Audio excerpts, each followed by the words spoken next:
Operation सिंदूर, Ukraine के operation spider web और वर्तमान में अभी चल रहे ईरान इजराइल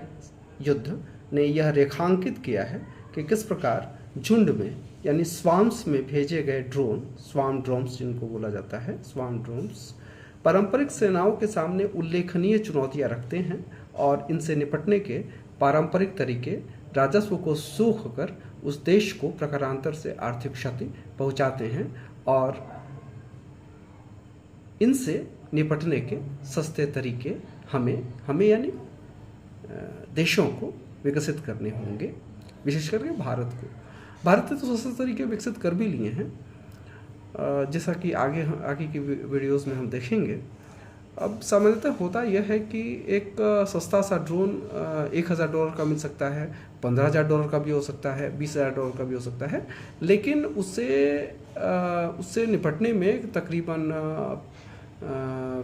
5 करोड़, 10 करोड़ या 2 करोड़ की मिसाइल्स वगैरह खर्च लगानी पड़ती हैं। तो यह तो प्रकारांतर से देश को आर्थिक क्षति ही पहुंचनी हुई ना। वैसे तो UAVs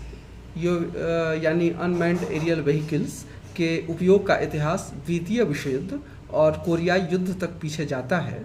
पर 2020 के नागोर्नो काराबाख विवाद ने ड्रोन युद्ध प्रणाली को चर्चा में ला दिया। तब तुर्की के बैरक्तर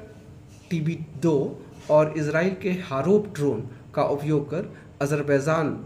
जिसकी राजधानी बाकू है, ने आर्मीनिया की प्रतिरक्षा प्रणाली को गंभीर नुकसान पहुंचाया और इस विवाद में अजरबैजान को निर्णायक बढ़त दिला दी। तो ड्रोन युद्ध प्रणाली जो पारंपरिक युद्ध प्रणाली है उसको धीरे धीरे रिप्लेस कर रही है और इसलिए जो वर्तमान सेनाएं हैं या वर्तमान सरकारें हैं उनको यह समझना आवश्यक है कि पारंपरिक तरीकों से कितना अलग हटने की ज़रूरत है यदि युद्ध में निर्णायक बढ़त लेनी है और साथ ही